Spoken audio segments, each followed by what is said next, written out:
तो hello everyone, welcome to Thakur sir academy. और हम लोग डिस्कस कर रहे थे सेमेस्टर 2 के फिजिक्स ऑब्जेक्टिव क्वेश्चन को।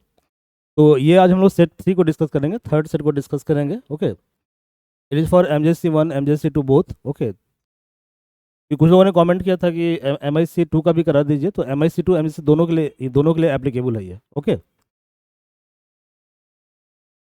If you want to join full course तो ये ठाकुर सर एकेडमी का ऐप है, इसको आप गूगल एंड्रॉइड से आप डाउनलोड कर सकते हैं। और यदि फर्दर आपको कोई इंक्वायरी चाहिए, ठीक है, उसके लिए आप कॉल कर सकते हैं इस नंबर पे 9155545177। ओके, तो चलिए हम लोग डायरेक्टली क्वेश्चन पे आते हैं। क्वेश्चन क्या है, देखिए क्वेश्चन कहता है कि an open organ pipe of length L. ठीक है, एक ऑर्गन पाइप है जिसका लेंथ कितना है, लेंथ इसका एल है। ऑर्गन पाइप कुछ नहीं होता है, बांसुरी समझते हैं, बांसुरी। तो बांसुरी को ही ऑर्गन पाइप बोलते हैं। ठीक है, क्लियर है। तो ये ऑर्गन पाइप क्या है, दोनों साइड से ओपन है। ठीक है, तो दोनों साइड से ओपन है।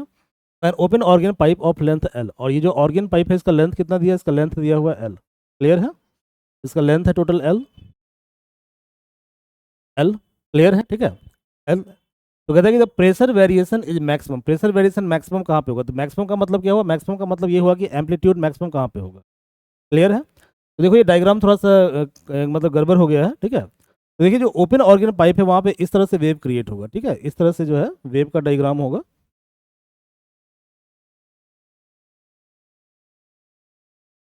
क्लियर है, ऐसा वेव का डायग्राम होगा। क्लियर है। अब यहाँ पे देखिए ये जो पॉइंट आपको दिख रहा है, ये पॉइंट ऑफ मैक्सिमम एम्पलीट्यूड। इस डायग्राम को आप बाहर निकालो तो डायग्राम कैसा बनेगा, कुछ ऐसा डायग्राम बनेगा,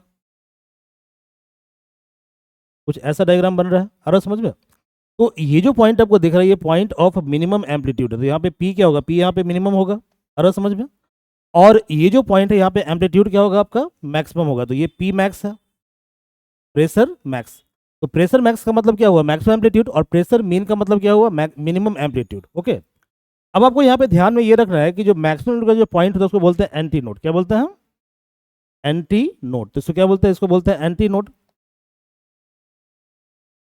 और जो पॉइंट ऑफ मिनिमम एम्पलीट्यूड है उसको बोलते हैं नोड। क्या बोलते हैं, नोड। तो यहाँ पे ये पॉइंट क्या होगा, ये पॉइंट आपका नोड होगा।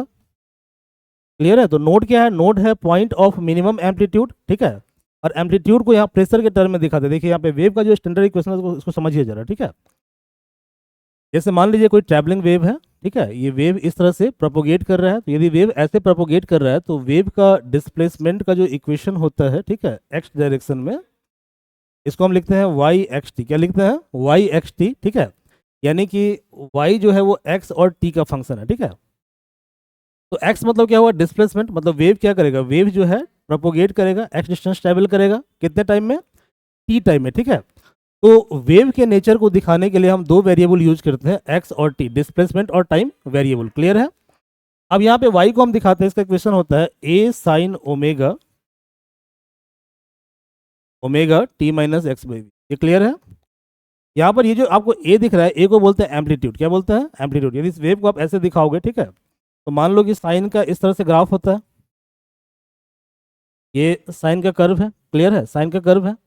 तो साइन के कर्व में ये जो पॉइंट आपको दिख रहा है इसको बोलते हैं पॉइंट ऑफ मैक्सिमम एम्पलीट्यूड। ठीक है, क्या बोलते हैं, पॉइंट ऑफ मैक्सिमम एम्पलीट्यूड। तो ये पॉइंट क्या आपका ए है। क्लियर है। और जैसे ही वेव इस पॉइंट पे आएगा तो एम्पलीट्यूड क्या आपका हो जाएगा, जीरो हो जाएगा। ठीक है, तो जिन पॉइंट पे एम्पलीट्यूड जीरो होगा उसको क्या बोलेंगे, नोड या एंटी नोड। देखो यहाँ पे इसको बोलेंगे नोड। नोड क्या है, नोड है point of minimum amplitude. Anti node क्या है, point of maximum amplitude. Clear है। तो यहाँ देखो आप, ये जो एम्पलीट्यूड आपको दिख रहा है इसको बोलते हैं एंटी नोड। क्या बोलते हैं, सॉरी, इसको क्या बोलते हैं, इसको बोलते हैं, सॉरी क्या था पॉइंट, हाँ, मैक्सिमम एम्पलीट्यूड क्या है आपको, एंटी नोड है, तो इसको बोलते हैं एंटी नोड। तो point of maximum amplitude is anti node. इसको याद करने का तरीका क्या है, देखो, तो A for amplitude, A for anti node, इस तरह से आप रिलेट कर सकते हो। क्लियर है। और point of minimum amplitude called node. तो ये पॉइंट क्या होगा, ये पॉइंट आपका नोड होगा। अब यहाँ पे ध्यान देने की जरूरत ये है कि नोड और एंटी नोड का जो फॉर्मेशन होता है that is always in stationary wave. कौन सा वेव में, स्टेशनरी वेव। बट जो वेव हम यहाँ पे दिखा रहे हैं ट्रैवलिंग वेव है। कैसा वेव है ये, ट्रैवलिंग वेव है। ठीक है, तो क्वेश्चन यहाँ पे ये आता है कि what is the equation of stationary wave. इसका इक्वेशन क्या होता है। तो जनरली क्या होता है, जैसे मान लो कि हमने क्या किया कि एक वेव को ऐसे इंसिडेंस किया। ठीक है, अब यहाँ पे एक बाउंड्री है, कुछ बैरियर है यहाँ पे। तो जब बैरियर है तो क्या होगा, वेव जो है, ठीक है, ये जो ट्रैवलिंग वेव है इसको बाउंड्री को स्ट्राइक करेगा, और स्ट्राइक करने के बाद वापस क्या होगा, वापस ये ऐसे मुड़ जाएगा। क्लियर है, इस तरह से मुड़ जाएगा। तो इन दोनों वेव को सुपरपोज करने के बाद मतलब जोड़ने के बाद जो रिजल्टिंग वेव आएगा उसको बोलते हैं स्टैंडिंग वेव। कौन सा वेव बोलते हैं? Standing wave. क्लियर है? That is called standing wave. तो आपका जो ऑर्गन पाइप होता है, ऑर्गन पाइप का मतलब क्या होता है? इसका मतलब बांसुरी होता है, ठीक है, ऑर्गन पाइप। ऑर्गन पाइप, ये जो ऑर्गन पाइप है इसके अंदर क्या होता है? देखिए, मान लो आपको बांसुरी बजाना है, तो आप क्या करोगे? मान लो कि ये ऑर्गन पाइप है, तो पहले आपने क्या किया? पहले आपने कुछ मतलब कुछ हवा ववा का फूंक मारा आपने, ठीक है। तो इसका मतलब क्या हुआ कि आपने ट्रैवलिंग वेव को जनरेट किया। तो ये पहला वेव है, ये ट्रैवलिंग वेव है, ये जनरेट हुआ। जैसे ही ये वेव इस बाउंड्री को स्ट्राइक करेगा तो यहाँ से क्या होगा? रिफ्लेक्ट हो जाएगा ये, ठीक है। तो वेव क्या हुआ? वेव आपका इस तरह से रिफ्लेक्ट हो गया, तो ये वेव क्या हुआ? आपका रिफ्लेक्ट हो गया। क्लियर है? अब जब इन दोनों को हम सुपरपोज कर देंगे, मतलब जोड़ देंगे, ठीक है, तो जोड़ने के बाद जो रिजल्टिंग वेव आएगा वही क्या होगा आपका? वही आपका स्टैंडिंग वेव होगा, ठीक है। क्लियर है?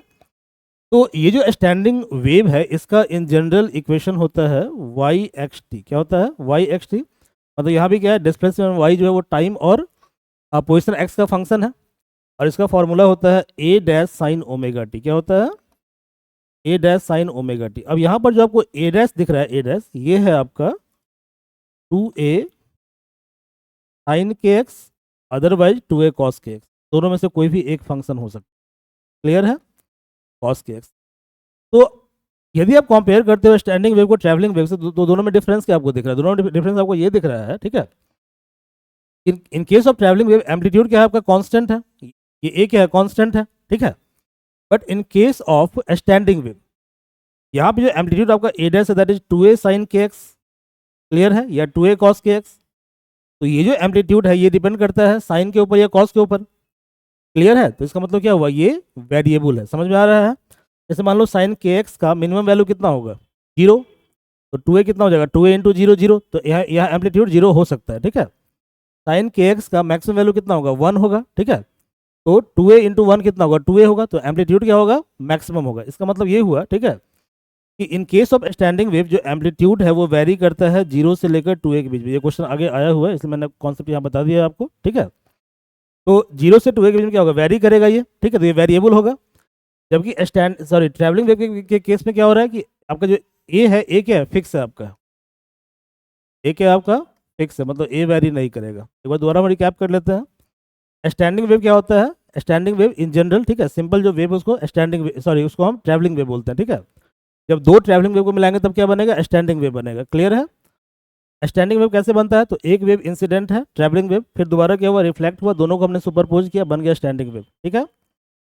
स्टैंडिंग वेव में क्या होता है? एम्पलीट्यूड वेरी करता है 0 से 2a के बीच में, ठीक है। ट्रैवलिंग वेव में क्या हो रहा है? एम्पलीट्यूड आपका फिक्स है, मतलब ए आपका कांस्टेंट रहेगा। क्लियर है? स्टैंडिंग वेव में क्या होता है कि 0 का मतलब क्या हुआ? मिनिमम एम्पलीट्यूड, और 2a का मतलब क्या हुआ? मैक्सिमम एम्पलीट्यूड, ठीक है। तो जो मिनिमम एम्पलीट्यूड वाला पॉइंट होगा उसको बोलते हैं नोड। क्या बोलते हैं? नोड। तो इस पॉइंट को हम बोलते हैं नोड, ठीक है। और point of maximum amplitude called anti node. क्या बोलते हैं उसको? हम एंटी नोड बोलते हैं। तो ये 2a क्या बोलते हैं? एंटी नोड बोलते हैं। ये पॉइंट आपका एंटी नोड है। ये जो पूरा कॉन्सेप्ट मैं बताया आपको, ठीक है, इससे आएगा 7-8 प्रॉब्लम डायरेक्टली सॉल्व हो जाएगा, ठीक है, if you new this concept. Clear है? अब यहाँ पे एक दो चीज़ और आपको समझना है जो हम आगे यूज करेंगे, ठीक है। क्या है? देखिए, जैसे कि ट्रैवलिंग वेव को जो आप ड्रॉ करते हो, तो यहाँ पे इसका इक्वेशन है y बराबर a sine omega T minus X Y B. Clear है? ये जो sine omega T minus X Y B है, ये कोई थीटा है, मतलब कोई एंगल है ये, ठीक है, एंगल है। अब ये जो थीटा है इसकी वैल्यू 0 से लेकर 1 और -1 के बीच हो सकती है, ठीक है। तो साइन का वेरिएशन कहाँ से कहाँ तक होता है? -1 से लेकर 1 तक होता है। आ रहा समझ में? इसका मतलब ये हुआ कि यदि हम मान लीजिए कि यहाँ से इस पॉइंट से हम शुरू करते हैं इसको, ठीक है, तो ये ग्राफ कुछ ऐसा बनेगा। क्लियर है? यहाँ पे क्या होगा? ये पॉइंट ऑफ मैक्सिमम एम्पलीट्यूड है, ठीक है, और ये point of maximum amplitude in negative direction है, ठीक है, और ये आपका 0 एम्पलीट्यूड है। बट यहाँ पे ए क्या है? आपका फिक्स है, ए आपका वेरी नहीं कर रहा है। क्लियर है? यहाँ देखिए, यहाँ पे क्या हुआ? यहाँ पे जो था वाई स्टैंडिंग, ये आ गया था 2a साइन के एक्स कॉस ओमेगा टी। कैसे बना था मैंने बता दिया आपको कि दो ट्रैवलिंग वेव को सुपरपोज करने से बनता है। तो इसका पैटर्न थोड़ा डिफरेंट टाइप का होता है, ठीक है। इसका पैटर्न कैसा होता है? देखिए, सबसे पहले तो क्या होगा? एक कॉस वाला ग्राफ हम ड्रॉ करेंगे। जब कॉस का ग्राफ ड्रॉ करेंगे तो कॉस का ग्राफ कैसा होगा? देखो, I am using different colour. Cos 0 1 होता है, तो कुछ ऐसा पैटर्न आएगा, ठीक है। ये जो पैटर्न आपको दिख रहा है, ठीक है, ये पैटर्न इसका पैटर्न है, ठीक है, कॉस ओमेगा टी का पैटर्न। क्लियर है। बट यहाँ पे 2a में वेरिएशन हो रहा है ना। तो देखो साइन 0 कितना होता है, 0 होता है, ठीक है। साइन 30 कितना होता है, 1/2, ठीक है। साइन 45 1/√2, फिर √3/2, फिर 1। तो ऐसे इसका वैल्यू वेरी करेगा। तो इसका मतलब ये हुआ कि ये जो आपको दिख रहा है बड़ा जो वेव दिख रहा है, इसके बीच बहुत सारे छोटे छोटे वेव है, ऐसे बहुत सारे छोटे छोटे वेव हैं। यहाँ भी ऐसे बहुत सारे छोटे छोटे वेव हैं, आ रहा समझ में। तो इसको हम एक लूप की तरह ऐसे बनाएंगे, कुछ इस तरह का लूप बनेगा। लूप बनेगा, इसमें बहुत सारे छोटे छोटे लूप होंगे। क्लियर है, ठीक है। तो देखिए ये जो लूप है इसमें ये क्या है, ये जो पॉइंट है, ठीक है, इसी को बोलते हैं हम, और इसको बोलते हैं एंटी नोड। तो इसी में बेस्ट मैक्सिमम प्रॉब्लम है, ठीक है। तो देखिए पहला प्रॉब्लम क्या था, an open organ pipe of length L, इसका लेंथ एल दिया हुआ है, vibrate in its fundamental mode, ठीक है। तो द प्रेशर वेरिएशन, प्रेशर मतलब डिस्प्लेसमेंट, ठीक है। तो प्रेशर वेरिएशन जो है क्या होगा बताओ।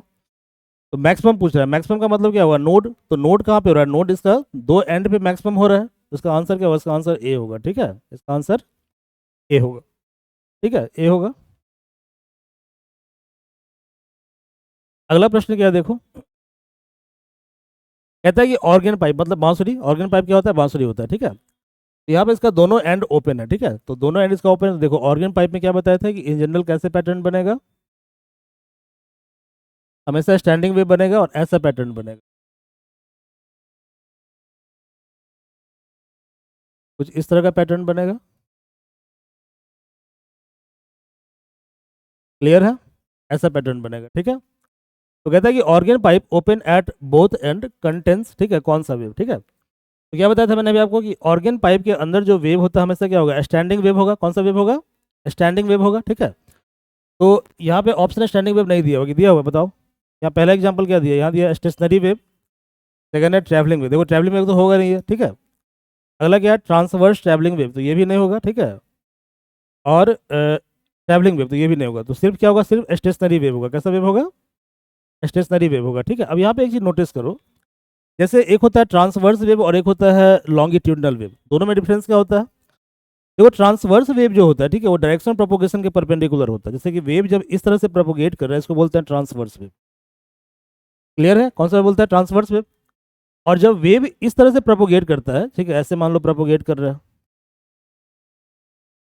इसको बोलते हैं लॉन्गिट्यूडनल वेव, ठीक है। तो देखो ये ऑप्शन होगा लॉन्गिट्यूडनल, ये भी ऑप्शन नहीं होगा यहाँ पे, ठीक है। तो ऑप्शन क्या होगा यहाँ पे, ऑप्शन होगा ट्रांसवर्स स्टेशनरी वेव, इस तरह का ऑप्शन होगा। ऐसा वेव बनेगा, क्योंकि वेव कैसे बन रहा है, देखो वेव इस तरह से बन रहा है, ऐसे फॉर्म हो रहा है वेव का। क्लियर है। अब यहाँ पे एक कॉन्सेप्ट और है जो आपको ध्यान देने की जरूरत है। क्या कॉन्सेप्ट है, देखिए यहाँ पे, जैसे ये जो पॉइंट है इसको एंटी नोड बोलते हैं, ठीक है, और इसको बोलते हैं नोड। तो नोड और एंटी नोड के बीच का जो डिस्टेंस है वो λ/4 होता है। क्वेश्चन ने पूछा, आगे आगे हम लोग डिस्कस करेंगे इसको, ठीक है। देखो ये तुम्हारा एंटी नोड है और ये तुम्हारा क्या है, नोड है। इसके बीच का डिस्टेंस क्या होगा, डिस्टेंस होगा λ/4, जहाँ पे लैम्डा क्या है, वेवलेंथ है, ठीक है, λ/4। दो लगातार नोड के बीच का जो डिस्टेंस होगा उसको बोलते हैं वो होगा λ/2। क्लियर है। तो यहाँ पे दो पॉइंट आप याद रखो, इसमें प्रॉब्लम सॉल्व करेंगे आगे, ठीक है। तो पहला पॉइंट क्या याद रखना है, देखो यहाँ पे पहला पॉइंट आपको याद रखना है कि नोड नोड के बीच का डिस्टेंस या एंटी नोड के बीच का डिस्टेंस, नोड नोड और एंटी नोड, ठीक है, इसके बीच का डिस्टेंस कितना होगा, λ/4। कितना होगा, λ/4। इससे बेस्ट हम प्रॉब्लम भी सॉल्व करेंगे। और नोड और एंटी नोड, इसके बीच का डिस्टेंस क्या होगा, λ/4। क्लियर है, λ/4, ये λ/2 होगा, सॉरी। तो पहला रूल क्या है, पहला रूल है कि node node λ/2, antinode λ/2, node antinode λ/4। इसको याद रखिएगा, ठीक है। अब प्रॉब्लम पढ़िए, प्रॉब्लम क्या है, कहता है कि सिलेंड्रिकल ट्यूब, एक सिलेंड्रिकल ट्यूब है, ठीक है। तो हमने क्या किया, ऐसा सिलेंड्रिकल ट्यूब ले लिया। सिलेंडर कुछ इस तरह का होता है, तो एक सिलेंड्रिकल ट्यूब हमने ले लिया, ठीक है, एक सिलेंड्रिकल ट्यूब है। क्लियर है। हैज फंडामेंटल फ्रीक्वेंसी न्यू, तो फंडामेंटल फ्रीक्वेंसी इसका न्यू दिया हुआ है, ठीक है जी। और यहाँ वेव कैसे जनरेट होगा, तो वेव ऐसे जनरेट होगा, ये पता है आपको। तो वेव यहाँ पे ऐसे जनरेट होगा। क्लियर है, ओके। इसका लेंथ कितना है, लेंथ इसका एल दिया हुआ है, ठीक है, तो इसका लेंथ है एल, लेंथ है L. The tube is dipped vertically in water, इसको हम क्या करते हैं, पानी में डुबा देते हैं, ठीक है, तो इसको हम वाटर में सिंक कर देते हैं, यहाँ तक पानी भरा हुआ है, ठीक है, वाटर में सिंक कर देते हैं। So that half of its length is inside the water, ठीक है, तो इसका जो आधा लेंथ है, मतलब एल का जो L/2 पार्ट है वो पानी के अंदर है, वाटर के अंदर है, आ रहा समझ में। तो find the new fundamental frequency, clear है। तो पहले क्या करना है, पहले निकालना है कि फंडामेंटल फ्रीक्वेंसी तब निकालना है जब ये पानी के अंदर इमर्स नहीं है, ठीक है, डूबा हुआ नहीं है। फिर क्या करना है, आधे पार्ट को पानी में डुबाना है और फिर निकालना है फंडामेंटल फ्रीक्वेंसी। तो देखो तुम जानते हो कि लेंथ एल इक्वल टू क्या होता है, λ/2, ठीक है, तो यहाँ से लैम्डा कितना होगा, 12 होगा, ठीक है, और फ्रीक्वेंसी का फॉर्मूला होता है V/L, क्या होता है, लैम्डा, ठीक है, फ्रीक्वेंसी क्या होता है, V/λ होता है, फ्रीक्वेंसी क्या हुआ 1/T। देखो सिंपल है, कुछ नहीं है, ठीक है, देखो यहाँ पे फ्रीक्वेंसी जो है, फ्रीक्वेंसी, ठीक है, क्या होता है 1 टाइम पीरियड, क्लियर है। और तुम जानते हो सिंपल फॉर्मूला, देखो S इक्वल टू क्या होता है VT, ठीक है, distance equal to velocity into time होता है ना, ठीक है, तो distance equal to velocity into time होता है, इसका मतलब ये हुआ कि 1/टाइम जो होगा, ठीक है, टाइम को इधर ले आओ, इक्वल टू क्या होगा, वेलोसिटी बाई डिस्टेंस, क्लियर है। तो वेलोसिटी बाई डिस्टेंस, और वेव में डिस्टेंस को हम मेजर करते हैं in terms of lambda, wave length, ठीक है। तो वेव लेंथ कितना है, वेव लेंथ तुम्हारा है कितना है बताओ, लैम्डा है 12, लैम्डा कितना है 12, तो कितना हो जाएगा ये V/12 हो जाएगा, ठीक है। और तुम जानते हो कि 1/T क्या होता है, फ्रीक्वेंसी होता है, तो ये फ्रीक्वेंसी हो गया, क्लियर है। तो फ्रीक्वेंसी इक्वल टू कितना होता है V/12, तो फंडामेंटल फ्रीक्वेंसी का फॉर्मूला क्या होता है V/12 होता है, समझ गया जी। तो देखो भैया F इक्वल टू V/λ मतलब V/12, क्लियर है। बट अब क्या हुआ कि अब हमने क्या किया कि इसके आधे पार्ट को पानी में डुबा दिया, तो इसका मतलब क्या हुआ कि अब हम सिर्फ इस पार्ट को कंसिडर करेंगे, क्लियर है। तो देखो पहले क्या था, पहले L इक्वल टू λ/2 था, क्लियर है। अब क्या होगा, अब जो तुम्हारा L/2 है, मतलब सिर्फ ये पार्ट है, ये कितना होगा λ/4 हो जाएगा, ठीक है, तो लेंथ भी आधा हो गया, और ये λ/2 इंटू 1/2 मतलब λ/4। तो बताओ यहाँ से लैम्डा कितना होगा, लैम्डा यहाँ से होगा 12 फिर हो जाएगा, ठीक है। तो फ्रीक्वेंसी क्या होता है, फ्रीक्वेंसी होता है V/λ यानी कि V/12, ठीक है। तो फ्रीक्वेंसी में कोई चेंज नहीं आएगा, ठीक है, फ्रीक्वेंसी उतना ही रहेगा, ठीक है। तो फ्रीक्वेंसी कितना होगा, फ्रीक्वेंसी फिर V/12 जो है न्यू के बराबर ही हो जाएगा, ठीक है, तो इसका आंसर सी हो।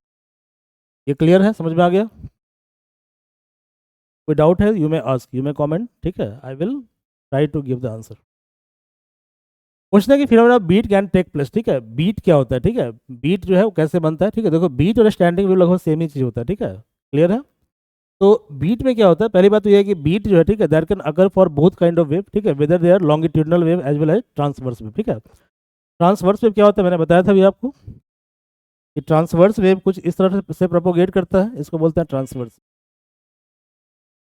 और जो लॉन्गिट्यूडनल वेव है वो ऐसे प्रोपोगेट करता है, तो बोलते हैं लॉन्गिट्यूडनल वेव, क्लियर है, ठीक है। तो बीट क्या होगा, बीट जो है दोनों के लिए एप्लीकेबल होगा, ठीक है, whether they are longitudinal wave और ट्रांसवर्स वेव। इसका आंसर क्या होगा, इसका आंसर होगा फॉर बोथ। अगला प्रश्न देखें आप क्या है, कहता है कि the engine of a train sound a whistle at frequency nu, ठीक है, frequency nu, the frequency heard by passenger is, ठीक है, पैसेंजर इज क्या करेगी, engine of sound whistle frequency nu, ठीक है, the frequency heard by passenger, तो answer क्या होगा, देखो क्या लिखा हुआ है यहाँ पे।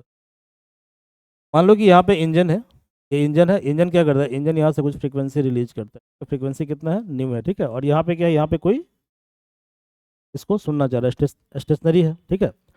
क्या इनके बीच में रिलेटिव मोशन हो रहा है, नहीं हो रहा है, तो जब तक रिलेटिव मोशन नहीं होगा एपरेंट फ्रीक्वेंसी नहीं होगा, क्लियर है, ठीक है। डॉपलर इफेक्ट क्या कहता है, डॉपलर इफेक्ट ये कहता है कि जब दो बॉडी के बीच में रिलेटिव मोशन होता है, ठीक है, तो जो फ्रीक्वेंसी उसको रियलाइज होता है वो फ्रीक्वेंसी क्या है, एपरेंट फ्रीक्वेंसी, ठीक है। एपरेंट फ्रीक्वेंसी का मतलब क्या हुआ कि डेविएशन फ्रॉम रियल फ्रीक्वेंसी, जैसे मान लो इसका फ्रीक्वेंसी न्यू है, ठीक है, जो सोर्स फ्रीक्वेंसी जनरेट करा है वो न्यू है, ठीक है, तो जो फ्रीक्वेंसी आपको रियलाइज होगा वो क्या होगा, न्यू डैश होगा, क्या होगा, न्यू डैश होगा, ठीक है। तो न्यू डैश क्या है, नया काइंड ऑफ फ्रीक्वेंसी है जो ओरिजिनल फ्रीक्वेंसी से क्या है, इंटायरली डिफरेंट है, क्लियर है, ठीक है, तो इंटायरली डिफरेंट है। अब देखो यहाँ पे लेकिन कंडीशन क्या है, कंडीशन यह है कि दोनों के बीच में रिलेटिव मोशन होना चाहिए, ठीक है। यहाँ पे क्या हो रहा है, दोनों के बीच रिलेटिव मोशन नहीं हो रहा है, ठीक है। क्या कर रहा है यहाँ पे, engine of train sound at a whistle, sorry वो विसल क्रिएट करता है न्यू फ्रीक्वेंसी के ऊपर, ठीक है, तो frequency heard by passenger, passenger कितना फ्रीक्वेंसी हर्ड करेगा, तो पहली बात तो ये है कि जो नेट फ्रीक्वेंसी होगा वो कितना होगा, जीरो होगा, वो जीरो फ्रीक्वेंसी हर्ट करेगा, क्यों करेगा, क्योंकि रिलेटिव मोशन नहीं हो रहा है, ठीक है। अब फ्रीक्वेंसी को जीरो करने के लिए क्या होगा कि यदि ये फ्रीक्वेंसी न्यू जनरेट कर रहा है तो यहाँ से फ्रीक्वेंसी कितना जनरेट होगा, माइनस न्यू। तभी फ्रीक्वेंसी का नेट सम क्या आएगा, minus new plus knew that is zero, ठीक है। तो इसका आंसर क्या होगा, इसका आंसर होगा माइनस न्यू, माइनस न्यू, ठीक है। The change in frequency due to Doppler effect does not depend on, मतलब किस पे डिपेंड नहीं करता है, ठीक है। तो देखो ये फॉर्मूला होता है, ठीक है। देखो फ्रीक्वेंसी एफ डैश, कौन सा डैश, फ्रीक्वेंसी एफ डैश मतलब न्यू फ्रीक्वेंसी बराबर होता है v plus V naught to v minus V source, ठीक है, टू फ्रीक्वेंसी एफ, ठीक है। फ्रीक्वेंसी क्लियर है। ये जो फ्रीक्वेंसी एफ आपको दिख रहा है ये ओरिजिनल फ्रीक्वेंसी है, ठीक है। और ये एफ डैश क्या है, एपरेंट फ्रीक्वेंसी है, क्लियर है।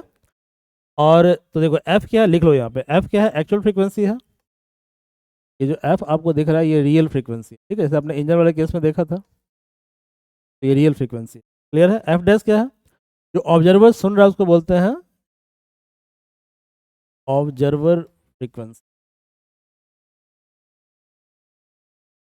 जिसको ऑब्जर्वर सुन रहा है उसको बोलते हैं एफ डैश, ठीक है। भी क्या है, भी है साउंड का स्पीड, किसका स्पीड है, साउंड का स्पीड, ठीक है। वी नॉट क्या है, वी नॉट है वेलोसिटी ऑफ ऑब्जर्वर, और वी एस क्या है, वी एस आपका वेलोसिटी ऑफ सोर्स है, ठीक है। यह एग्जाम्पल को देखो, यहाँ पे ये तुम्हारा क्या है, सोर्स है जो जो जनरेट कर रहा है, ये सोर्स है, तो इसका वेलोसिटी क्या होगा, इसका वेलोसिटी होगा वी एस, क्लियर है। यहाँ पर ये क्या है, ऑब्जर्वर है, ठीक है, तो इसका वेलोसिटी क्या होगा, वी ऑब्जर्वर, क्या होगा, वी ऑब्जर्वर, ये ऑब्जर्वर है, ठीक है। और क्या था, देखो यहाँ पे क्या क्या टर्म था, यहाँ पे टर्म था आपका, टर्म को समझिए, वी नॉट वी एस और वी तो वी क्या होगा, वी वेलोसिटी ऑफ साउंड होगा, वी क्या होगा, वी होगा वेलोसिटी ऑफ साउंड, वी होगा वेलोसिटी ऑफ साउंड, क्लियर है, वी होगा वेलोसिटी ऑफ साउंड, ओके। अब देखो ये जो फ्रीक्वेंसी जनरेट कर रहा है ये एक्चुअल फ्रीक्वेंसी है, तो इसको तुम एफ से डिनोट करो या न्यू से डिनोट करो। और ये जो न्यू डैश तुमको दिख रहा है ये एफ डैश दिख रहा है कि आपका, ये तुम फ्रीक्वेंसी रियलाइज करते हो, ठीक है, मतलब एपरेंट फ्रीक्वेंसी। तो एपरेंट फ्रीक्वेंसी एफ बराबर होता है, फॉर्मूला याद कर लीजिए, ठीक है। एपरेंट फ्रीक्वेंसी एफ बराबर होता है, ठीक है, velocity of sound plus velocity of observer divided by velocity of sound minus velocity of source. Source कौन था, इंजन, और जो पर्सन खड़ा है वो क्या है, ऑब्जर्वर है, ठीक है, इनटू एक्चुअल फ्रीक्वेंसी क्या है, ठीक है, व्हाट इज एक्चुअल फ्रीक्वेंसी, ये फॉर्मूला होता है। अब कह रहा है कि the change in frequency due to Doppler effect does not depend on, किस पे डिपेंड नहीं करता, तो पहला दिया है वेलोसिटी ऑफ सोर्स, तो देखो वेलोसिटी ऑफ सोर्स पे डिपेंड कर रही है भाई, ठीक है। सेकंड है स्पीड ऑफ ऑब्जर्वर, तो इस पे भी डिपेंड ये कर रहा है, ठीक है, स्पीड ऑफ ऑब्जर्वर डिपेंड कर रहा है। थर्ड है फ्रीक्वेंसी ऑफ द सोर्स, ठीक है, फ्रीक्वेंसी ऑफ सोर्स, तो इस पे भी डिपेंड कर रहा है, ठीक है, फ्रीक्वेंसी ऑफ सोर्स इस पे भी डिपेंड कर रहा है। चौथा कहता है कि separation between source and observer, ठीक है, तो क्या ये सेपरेशन पे डिपेंड करता है, बिल्कुल नहीं डिपेंड कर रहा है, तो ये ऑप्शन क्या होगा, गलत होगा, तो इसका आंसर होगा ये होगा। चलो अगला प्रश्न देखो क्या है, when you speak to your friend which of the following parameter have unique value the sound produced, ठीक है। तो आप किसी अपने दोस्त से बात करते हैं तो दोस्त से बात करने पर साउंड में साउंड का कौन सा पैरामीटर जो है, ठीक है, वो कौन सा यूनिक पैरामीटर ऑब्जर्व करते हो, ठीक है, ओके। देखो क्या होता है कि जैसे कि फ्रीक्वेंसी और वेवलेंथ ये कॉन्सेप्ट है, तो फ्रीक्वेंसी और वेवलेंथ जो होता है, ठीक है, वो चेंज हो जाता है, ठीक है, जब क्या होगा, पिच ऑफ साउंड चेंज होगा, ओके। एम्पलीट्यूड वेरी करता है लाउडनेस के साथ, तो यहाँ पे दो चीज़ ध्यान रखना है कि जो पिच है साउंड का, ओके, तो उस पर डिपेंड करता है, मतलब उसके अनुसार चेंज होता है फ्रीक्वेंसी और वेवलेंथ, क्लियर है, फ्रीक्वेंसी और वेवलेंथ। जबकि जो लाउडनेस है, लाउडनेस कितना जोर से आप बोलते हो, कितना धीरे से बोलते हो, इस पर डिपेंड करता है फ्रीक्वेंसी साउंड का, क्लियर, सॉरी एम्पलीट्यूड साउंड का, ठीक है, क्लियर है। तो the velocity of wave will have particular value in sound which is produced if the temperature remains constant, but यहाँ पे कंडीशन क्या है, कंडीशन यहाँ पे ये है, इस एक्सपेरिमेंट को करने के लिए टेम्परेचर को फिक्स करना पड़ेगा आपको, ठीक है। अब क्वेश्चन पढ़िए क्या है, क्वेश्चन है कि जब आप अपने फ्रेंड से बात करते हो तो which of the following parameter have unique value, ठीक है, इन द साउंड प्रोड्यूस्ड, ठीक है, किसका वैल्यू यूनिक होगा, ठीक है। तो यहाँ पहला ऑप्शन क्या दिया है, फ्रीक्वेंसी, सेकंड क्या दिया है, वेवलेंथ, थर्ड क्या है, एम्पलीट्यूड, चौथा क्या है, वेव वेलोसिटी। तो क्या होगा, यहाँ पे क्या लिखा है कि वेलोसिटी ऑफ वेव जो है, ठीक है, वेव, ओके, ये क्या होगा, ये कांस्टेंट रहेगा, ठीक है। तो वही पूछ रहा है कि यूनिक वैल्यू किसका होगा, वेलोसिटी ऑफ वेव का होगा, ठीक है, क्योंकि देखो पिच के साथ क्या हो रहा है, फ्रीक्वेंसी और लैम्डा चेंज हो जा रहा है, ठीक है, लाउडनेस पे क्या चेंज हो जा रहा है, एम्पलीट्यूड, सिर्फ वेव की वेलोसिटी जो है वो फिक्स रहता है, ठीक है। अगला प्रश्न देखो क्या है। कहता है कि electricity maintain an electrically maintain turning fork, ठीक है, vibrate with constant frequency and constant amplitude, okay.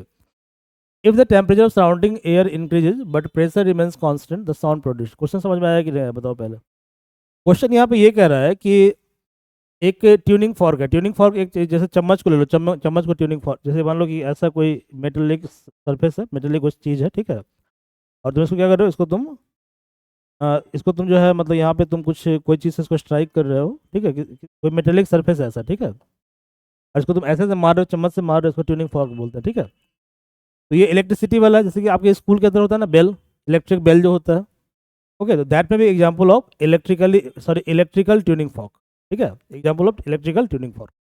Clear है भाई। तो कह रहा है कि electrically maintain tuning fork vibrate with constant frequency. इसका फ्रीक्वेंसी क्या है, फ्रीक्वेंसी इसका कांस्टेंट है, ठीक है भाई, तो फ्रीक्वेंसी कांस्टेंट है एंड एम्पलीट्यूड भी कांस्टेंट है, एंड कांस्टेंट एम्पलीट्यूड, कोई दिक्कत नहीं है। तो if the temperature of surrounding air increases, ठीक है, और हम क्या कर रहे हैं, टेम्परेचर को वेरी कर रहे हैं, तो जहाँ पे हम ट्यूनिंग फॉर्क को जो है बजा मतलब वाइब्रेट करवा रहे हैं, वहाँ पे क्या है, टेम्परेचर को हम वेरी कर रहे हैं, ठीक है, बट प्रेशर रिमेन्स कांस्टेंट। देखो टेम्परेचर भी क्या हो रहा है, टेम्परेचर भी आपका वेरी कर रहा है, ठीक है, लेकिन प्रेशर क्या है, प्रेशर आपका कांस्टेंट कांस्टेंट है। The sound produced will have larger wavelength, larger frequency, larger velocity, both A and B. समझो जरा इसको, ठीक है। देखो जो वेलोसिटी ऑफ साउंड होता है, वेलोसिटी ऑफ साउंड ये प्रोपोर्शनल होता है स्क्वायर रूट ऑफ टेम्परेचर। इसके स्क्वायर रूट ऑफ टेम्परेचर के प्रोपोर्शनल होता है। समझ में आ रहा है, ठीक है। तो यदि हम टेम्परेचर को चेंज करेंगे तो क्या होगा, टेम्परेचर को चेंज करने पे वेलोसिटी ऑफ साउंड चेंज करेगा, ओके, चेंज करेगा। तो यहाँ कहीं ऑप्शन है वेलोसिटी, तो यहाँ ऑप्शन है वेलोसिटी, तो वेलोसिटी में वेरिएशन होगा। क्योंकि हम क्या कर रहे हैं, हमने क्या पढ़ा है, हमने पढ़ा है कि जब टेम्परेचर बढ़ेगा, ठीक है, तो टेम्परेचर के साथ साथ जो है, ठीक है, लिखा ना, if the temperature surrounding changes, ठीक है, but pressure remains constant, the sound produced will have कौन सा इंपैक्ट होगा। तो कॉन्सेप्ट क्या है, कॉन्सेप्ट ये है कि v proportional to root T. तो जब टेम्परेचर तुम बढ़ाओगे तो क्या होगा, साउंड का वेलोसिटी ऑटोमेटिकली बढ़ जाएगा, ठीक है, ये रिलेशन होता है। तो सी ऑप्शन क्या राइट है, ठीक है, बट इसमें और भी ऑप्शन राइट हो सकता है, हम लोग पढ़ते हैं क्या क्या है, okay. Frequency of sound producing tuning fork is constant, hence frequency of the sound will also be constant, ठीक है। तो फ्रीक्वेंसी कांस्टेंट था, फ्रीक्वेंसी में चेंज नहीं होता, ठीक है। बट यहाँ ऑप्शन दिया लार्जर फ्रीक्वेंसी, तो ये गलत हो जाएगा, ठीक है, तो ये गलत हो गया, फ्रीक्वेंसी चेंज नहीं होगा, फ्रीक्वेंसी क्या होगा, कांस्टेंट रहेगा, ठीक है। Also wavelength is also constant, तो ये भी गलत ऑप्शन हो जाएगा, वेवलेंथ भी कांस्टेंट रहता है, ठीक है। तो इसका आंसर क्या होगा, आंसर होगा sorry, is right answer. Ninth question क्या है, देखो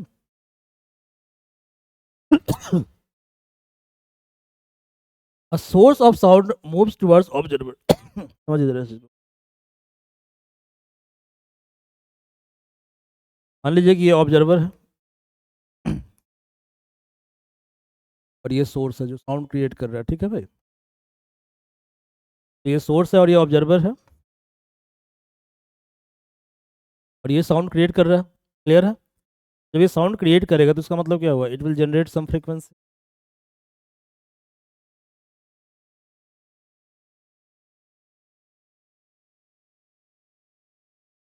ठीक है। तो source of sound moves towards observer, तो ये सोर्स जो है ये ऑब्जर्वर की तरफ घूम रहा है, ठीक है, की तरफ आ रहा है, क्लियर है। तो इसका मतलब क्या हुआ, दोनों के बीच में रिलेटिव मोशन हो रहा है, ठीक है, there is some relative motion. तो बताओ डॉपलर इफेक्ट से फॉर्मूला क्या होता है। तो मान लो सोर्स के द्वारा फ्रीक्वेंसी न्यू क्रिएट किया था, कौन सा फ्रीक्वेंसी क्रिएट किया था, न्यू, और न्यू डैश तुम्हारा एपरेंट फ्रीक्वेंसी है, ठीक है। तो तुम जानते हो कि न्यू डैश बराबर होता है, क्या होता है बताओ, V plus V S by V minus V S, sorry V O into original frequency. यही फॉर्मूला होता है, एक बार चेक कर लो फॉर्मूला को, यही फॉर्मूला है ना, चेक करो।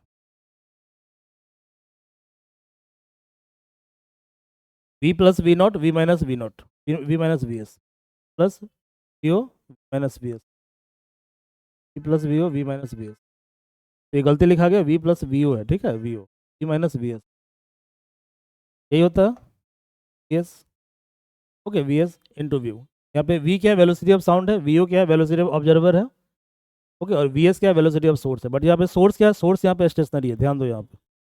इस क्वेश्चन में वी एस तुम्हारा क्या है, जीरो है, बट वीओ तुम्हारा जीरो नहीं है, वीओ इज नॉन जीरो। और वेलोसिटी ऑफ साउंड क्या होगा, वो भी नॉन जीरो होगा, वो भी जीरो नहीं होगा, वो भी जीरो तुम्हारा नहीं होगा, ठीक है। और फ्रीक्वेंसी भी दिया हुआ है, फ्रीक्वेंसी भी दिया हुआ है, तो फ्रीक्वेंसी भी क्या होगा, नॉन जीरो होगा। क्लियर है, फ्रीक्वेंसी भी नॉन जीरो होगा। अब पढ़ो क्वेश्चन में क्या है क्वेश्चन। तो क्या होगा, the frequency of sound is increases, the velocity of sound in the medium is increase. देखो वेलोसिटी ऑफ साउंड कांस्टेंट रहेगा, इस पे फर्क नहीं पड़ता। तो when the source move toward observer wavelength decrease, ठीक है, वेवलेंथ क्या होगा, कम होगा। Okay, due to decrease in distance between observer and source, ठीक है। तो वेवलेंथ पे फर्क पड़ता है, ठीक है, वेवलेंथ पे फर्क पड़ेगा। तो यहाँ पे इसका आंसर क्या होगा, सी होगा। Wavelength of sound in the medium towards the observer is decrease, ठीक है। जैसे जैसे ऑब्जर्वर के पास आएगा, ठीक है, तो वेवलेंथ क्या होगा, कम होते जाएगा। क्लियर है जी, वेवलेंथ क्या होगा, कम होते जाएगा, ठीक है। आगे देखो, a listener is at rest with respect to source of sound. Listener क्या रेस्ट में है, ठीक है। A wind start blowing along the line joining sound and observer, ठीक है।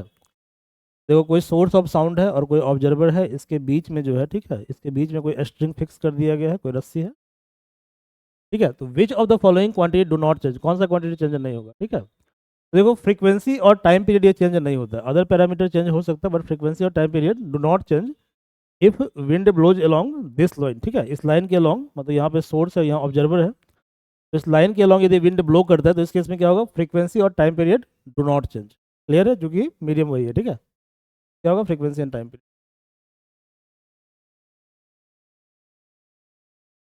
अगला प्रश्न देखिए क्या कहता है। कहता है कि ऑर्गन पाइप, तो चलो इसको हम लोग कल कर लेंगे, ठीक है, आज इतना ही रहने दीजिए, रेस्ट हम लोग अगली क्लास में कर लेंगे, ठीक है। तो आज 10 क्वेश्चन हो गया है, ओके। अगले सेट में हम लोग रेस्ट क्वेश्चन को डिस्कस, तो क्लास इज ओवर, ओके।